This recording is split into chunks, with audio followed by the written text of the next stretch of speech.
Okay, we got a cool car for you today. This is my friend Joe. As I was building the kit car, he was building this. For those who prefer a world of utility, Ford, America's station wagon specialist and leader, again makes station wagon history by breaking out with a big collection of advances for wagon owners.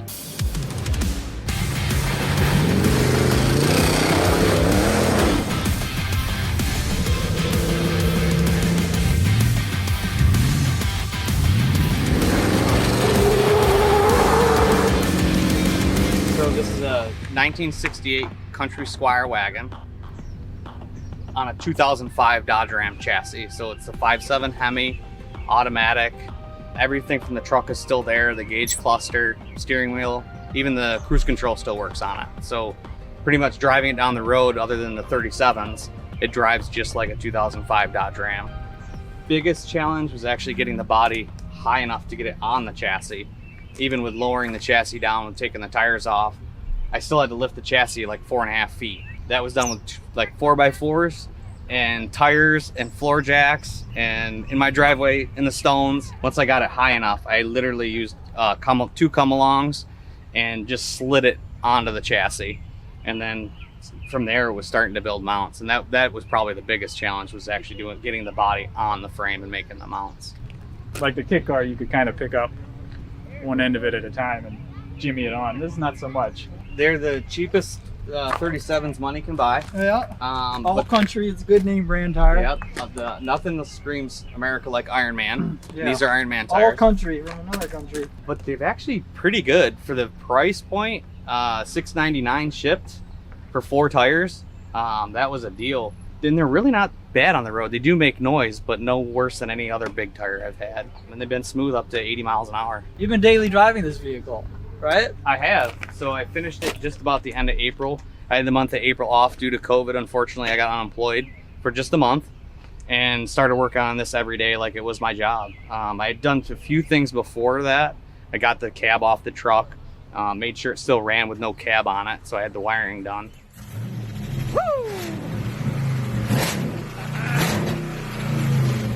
So since then, just driving. Yeah, 1,800, just over 1,800 miles on it now. Yeah, these vehicles are built to be driven. There's no showmanship here. They're practical vehicles. If you can't drive them, they're not fun. Yeah, what's the point? What's the point? This one is super practical because you got a wagon. Yeah, Like, so this is more room than most pickup trucks. I've had my kids in it. I've actually had 10-foot pieces of 4-inch PVC pipe in it when I'm working on my septic system currently. So I took it to Lowe's, and loaded the whole thing up. You fold the seat down and it is just as much room as a truck. It carries 4x8 lumber flat, or 4 to 8 kids sitting up. So it is pretty practical, except for the height. It's pretty high to load things. So under the hood is, like I said, a 2005 Dodge Ram. So it's a 5.7 Hemi. Stock, I believe they're 345 horse, 375 torque. So it goes down the road quite well, even with the 37s. The gearing and everything's just stock as it was, but it does drive pretty good because of the power, I think. You just chop the catalytic converters, right? Yep, no converters needed here. It's pre-74, so. Straight side pipes. Yep. Good stuff. I got those from a good friend. It was a good idea to put side pipes on them. Yeah, it looks like it's mostly you used all the Dodge components. Like you got the brake master cylinder, even the wiper motor looks like the Dodge. Which is nice because now I have the intermittent wipers, which the 68 wouldn't have. Yeah, perfect. Yep. If everything's, one vehicle, it's much easier to get parts for. Yeah, right. If you forget what you put on there, it's a big problem. Yeah, this is off of Like I think it was like an American La France fire engine. I sold him the bumper, and Joe came here and I took like 2 foot out of it, shortened it on here to give it that rugged stainless steel bumper look, and just fleshed it. And you got a winch under here. Yep, so it's got a 9,500 pound winch on the bottom of the frame rail. So, the stock bumper would have been pretty low. And this bumper worked well because it covered the huge gap in the body. And the chassis. Right, Because the frame is here. Right, that's the end of the frames there. I also got my bourbon bottle for my overflow. These are awesome. They're actually really functional on a 4x4 vehicle. That's why mine has pop-up lights. Because you close them down and it protects your glass. And one of the best things about this vehicle is when people ask the question, That thing got a Hemi? You can answer it, sure does. Hell yeah. Woo! All right, let's see the rest of it. All right. So Joe, where's the door handles?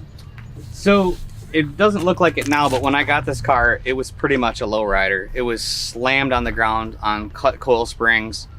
It was so low you couldn't even put a jack under it. You couldn't put your foot under it. So a previous owner had shaved the door handles, or someone before him. And then right now it's just a theft deterrent because you don't have to lock it if there's no door handles. yeah, it's a little confusing, and it's a hell of a lot to climb in there. Yeah, So, it's definitely not a Dukes of Hazzard rig.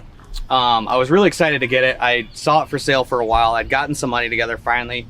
When I called him, he had just gotten in an accident. The whole front nose of the car was slammed in all the way to the engine.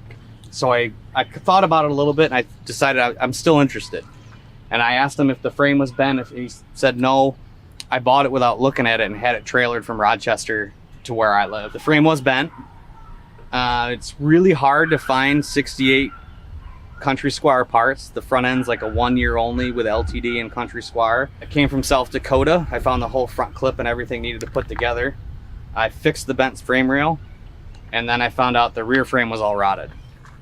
But when that happens, you have to be creative like this, and you gotta think outside the box. So this thing sat around, I think, for two or 3 years In the before, weeds. like, it was a total give up.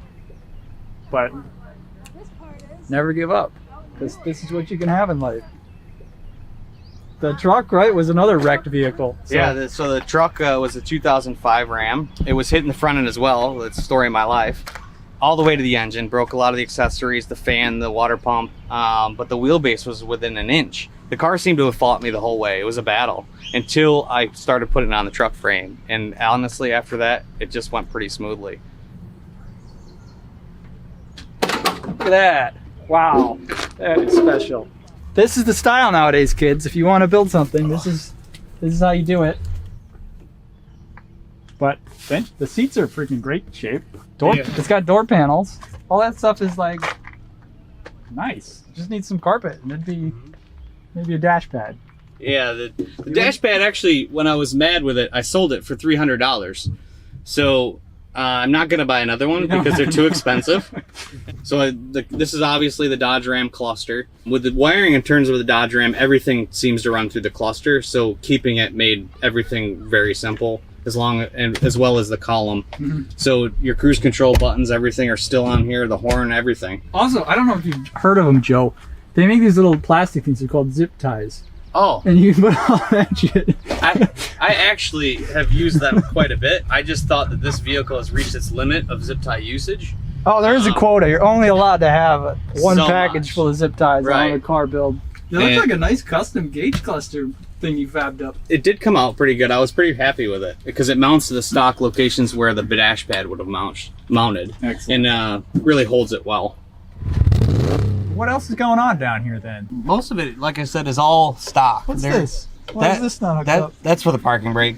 When I got it, all the brakes on the truck were junk. It had been sitting a long time and the cable was broken. It's all seized up and I just haven't addressed it yet. It's registered as the car, which is a 68. And a lot of these older ones didn't even have them. Yeah, right. They didn't have parking brake. Right. So it would be nice. It is a nice thing to have if you need it, but with an automatic transmission in a park, it's pretty safe. If it was a manual, it'd definitely be something I'd address. And when it's down, the window wants to come out. Oh, well, I'm saying this. Oh yeah. So it goes that way. Look at this. We don't have this stuff nowadays. Look at that. Yeah, the dual purpose tailgate. It probably took one engineer all year to design that door. It takes no time to see how the two-way magic door gate helps you load big objects and unload little ones. I could have cut the floor out of the car to make it sit lower. I could have hacked the frame to make it sit lower. But this storage compartment is huge. Look at that. It actually, a 37, this tire will sit in there, but it's too tall.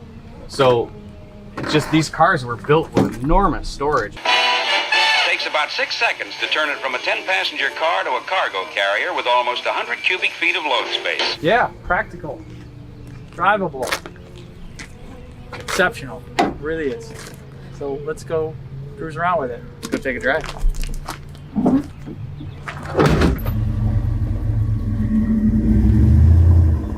So driving the car, it's Again, pretty much like driving a 2005 Ram. It is drive-by-wire, so it has an electronic throttle pedal down there. The shifter's there, all that's mounted to the column. I've got the stock headlight switch here. The only thing that I find a little awkward with driving it is the brake pedal. The brake pedal is mounted a little too high, and because you can only get so much length out of a stock column, that limits where the column can go without modifying the steering shaft, which I didn't want to do. So the pedal's a little bit high. It's a little awkward, but not uncomfortable. Other than that, it really does drive pretty well. The side pipes really scream. When you really put your foot in it, they open up.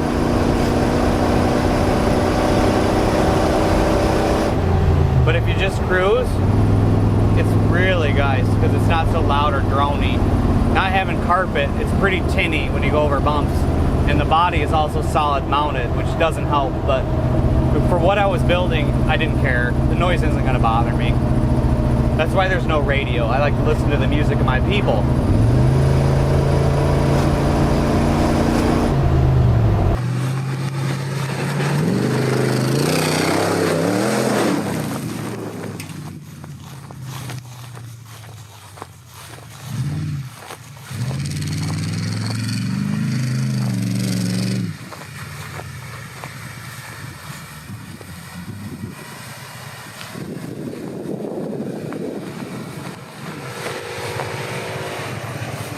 I think I got some air there.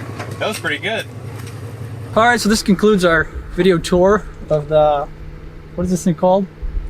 I don't know. I think it should be the Freedom Wagon 6000. It's got a good ring to it. Freedom Wagon 6000 and Bradley GT2 kit car.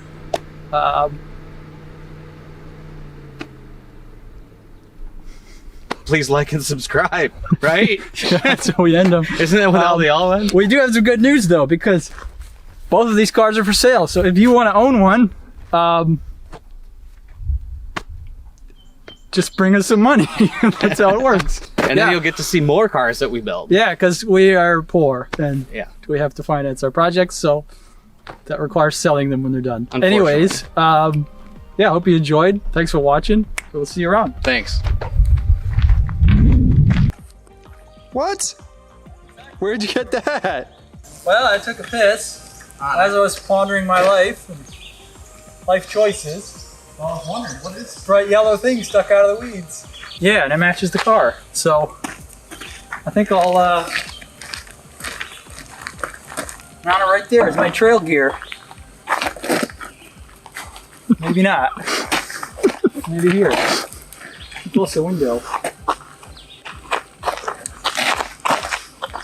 Well, it's a good try to get something interesting in the video.